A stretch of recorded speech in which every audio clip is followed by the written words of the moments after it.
আমি একটু এখানে জেলা অতিরিক্ত পুলিশ সুপার যেমন আবু সিদ্দিকী সাহেবের কথা বলবো, তিনি কি যে এরা ত্রাণ নিয়ে আসছেন এবং কতজনকে ত্রাণ দিচ্ছেন এবং কি ব্যবস্থা গ্রহণ করছেন? আমরা বাংলাদেশ পুলিশ শুরু থেকে আমরা বন্যার্ত নিপীড়িত মানুষের পাশে দাঁড়িয়েছি।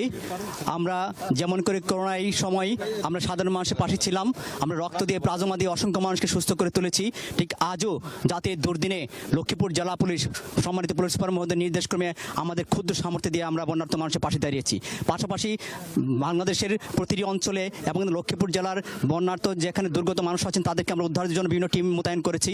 আমরা আমাদের ক্ষুদ্র সামর্থ্য দিয়ে, আমাদের বেতনের ক্ষুদ্র একটু অংশ দিয়ে আমরা মানুষের পাশে দাঁড়ানোর চেষ্টা করছি। আমরা নিপীড়িত মানুষের পাশে সবসময় থাকতে চাই, মানুষকে ভালোবাসতে চাই। এভাবে বাংলাদেশ পুলিশ চিরদিন মানুষের পাশে থেকে সেবা করতে চাই। থ্যাংক ইউ, ধন্যবাদ। আসলে কিন্তু উনি যেটি বলছেন যে বর্তমানে লক্ষ্মীপুরে যেভাবে হু হু করে পানি বাড়তেছে এবং যে পানি বাড়তেছে তার কারণে কিন্তু পুলিশ